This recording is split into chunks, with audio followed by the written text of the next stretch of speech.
What is going on, guys? Welcome to a Thursday night edition of our NFL Showdown breakdown here at Fantasy Sports Insight. We have a thriller. We have a high offense type of game between the Arizona Cardinals and the Seattle Seahawks.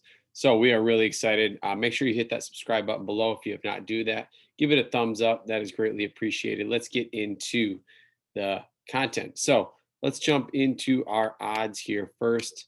To no one's surprise, it's a high over under 57. These two teams played 2 or 3 weeks ago. We'll kind of talk about that game a little bit as we get into the builds, but Seattle is a 3-point favorite here at home. So again, I think we just expect high scoring. I don't think we run into the odds too much of thinking one team is going to be up by a lot. Even if they are, they still like to throw. So let's get into the build. So right off the bat, Kyler Murray, 13,000. We're starting to see this more often with all of the showdown slates that they are pricing guys 13K or higher. And really, Kyler Murray and Russell Wilson probably are two of the most deserving. I think Dalvin Cook was like 13.6 last game, and that was a big flop. So, or flop for the price tag. So you do need quite a bit. You're probably at 13,000 looking for 30 points here from Kyler Murray. He can certainly do it. He's been very consistently doing that lately. Games of 30, 41, 41 against Seattle last time. And, he just has an insane floor. You're not fading him in any way, likely in cash. But figuring out who you're going to use in the captain spot, that might be a little bit different story. I do think Murray has just presented a little bit more consistency than Wilson, which I think is why he has the $1,200 price difference.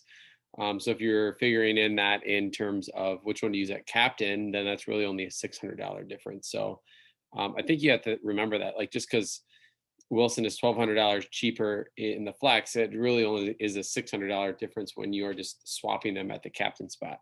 So if I have the money to get to Murray, I prefer Murray, but there might be a case that I need to go down to Wilson or even go down cheaper. I'll talk about some potential builds here in a little bit, but on the Arizona side, obviously everybody knows what happened last week with Hopkins with the catch. And actually, like before that, if you take off, like the 100-point bonus, a touchdown and 40 yards, it was a pretty average game for Hopkins. And I know after the Miami game, Hopkins came out and said, well, I think receivers should get, should get the yardage for their pass interference penalties that they draw. So, he's gotten a little bit spiteful on those things, but he ripped up Seattle last time. And part of that was he played really well in the first half. I think only had like 1 or 2 catches in the second half, even when they were down. But I think he's definitely viable, obviously, on this slate. I think the deciding point here is like Lockett is expected to play. He had 56 fantasy points last time against Seattle. DK Metcalf kind of got shut down by Patrick Peterson. Again, I think if you look into that a lot, obviously you put Lockett in front of Metcalf if you use that 1 game sample size, and if you expect a similar matchup, which certainly can be the case. But I would like Lockett if he was even more of a cheaper option than Metcalf.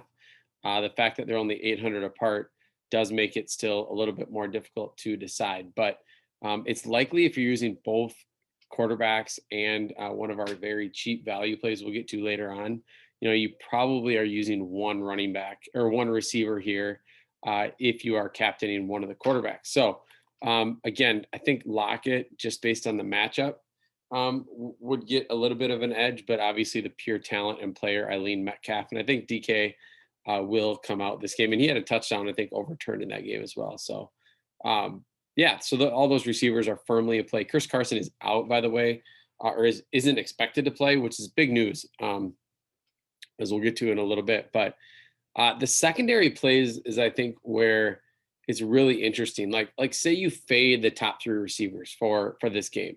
You can look at then getting 2 of Kirk, Drake, Hyde, Edmonds. So, or if you go cheaper at captain, if you put somebody like Drake at captain, or put somebody like Kirk or Hyde or Edmonds, all these guys, like even Edmonds, as he's only had 8 carries last game, still had double digits. Against Seattle, he had 7 catches, and a lot of those were at the end of the game when when it was at the end of the game when they were needing to throw the ball, and he's going to be out there.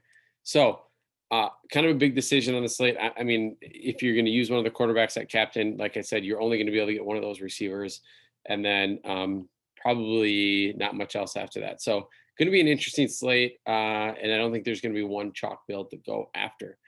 So the mid-range, my favorite plays here in the mid-range: Kirk, Drake, Edmonds, and Hyde. Now let's hit on to Hyde. Carlos Hyde is a full participant with Chris Carson out. I would expect he would be the lead back.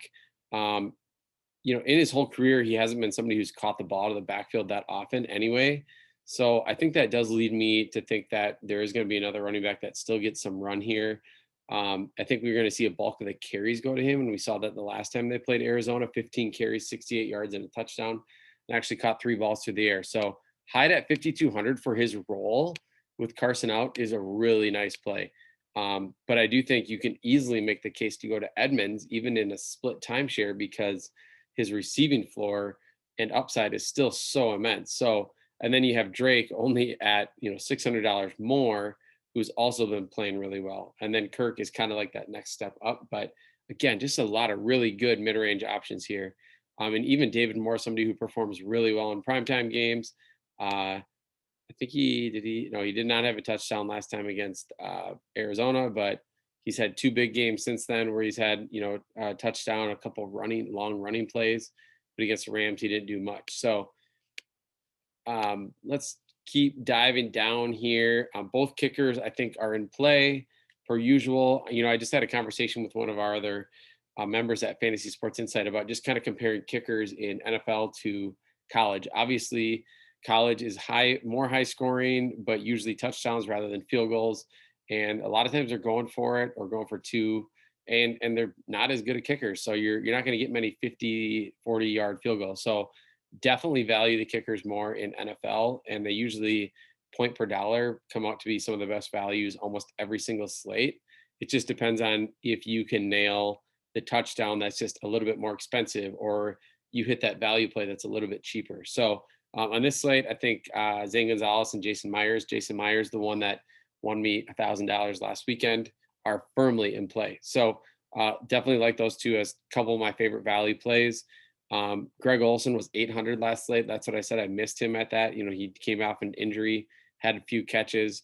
3,600 is a little bit steeper. He had 4 targets, but I still think you probably want 7 to 8 points maybe here, because I think a kicker can easily do that for a little bit more. Moving down here a little bit further, Swain had 4 catches on 4 targets late in the game. But here we go. Homer is out. He is listed as, or expected to be out. He's doubtful. DJ Dallas, who had been playing, we saw the 18 carries against San Francisco, 7 carries here, still had 11 points, had a touchdown, is $600. I don't really get why. I mean, they expected Carson back, but why put him down at 600? Keep him in the low 2s or 3s or whatever. I mean, I think with Carson out here, I think there's just, I don't see how he's not going to get some decent run. Now, I will say this: I'm not locking him in yet. I mean, he's going to likely be in there. Some of this might hinge on the Alex Collins news, and I kind of skipped past that. But Alex Collins here at 3,800 is actually was reverted back to the practice squad because they thought Carson was going to be back on Monday, and now because this weird flunky, contract situation, he would have to sign like another new contract because of his movements in between practice squad and full team to even play tonight. So really monitor that. Like if Collins is not playing, lock in Dallas, because Hyde is not going to be able to be out there the entire game. So if Collins is in, that makes it a lot more murky. I still think Dallas is going to reach value at 600 and get some run if those 2 other guys are in there. But Collins, if in, is a decent value as well, because he would probably split more than Dallas would. But it might be just be an avoid situation and play Hyde or not play any of them at all.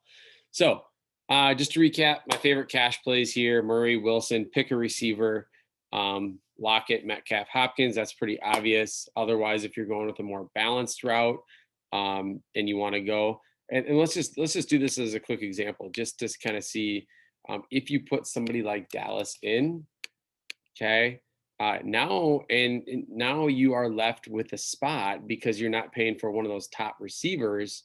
If you put in Hopkins, you're only going to use kickers or cheaper left. If you put in Lockett, you can fit actually.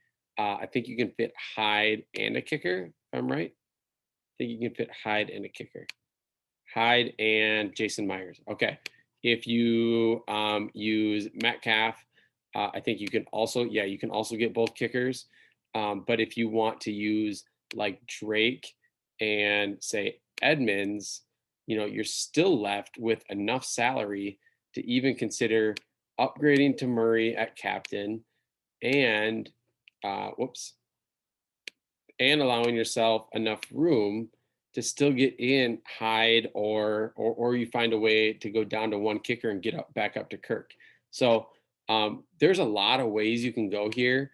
I think Murray and Wilson are the best two cash plays on the slate, and likely Dallas if Collins is out. While Dallas is also my favorite value, along with both kickers. And then I think my fade of the slate, quite honestly, is going to just be I don't, I don't feel super strong about any fade, but obviously I'm not going to be playing the defenses here. The tight ends for both teams, I guess, would be my fade. I don't really like, Arnold had 4 catches last game, just not enough upside for me. And then the running game is going to be kind of a fade in general for me from Seattle if Collins is in. Maybe play Hyde, but I think Edmonds just has a little bit more upside and equity with catching the ball through the air. So that wraps it up for me today. Again, thanks for checking in. Hopefully that you are able to win some money tonight. It should be a fun one to watch. So lock it in.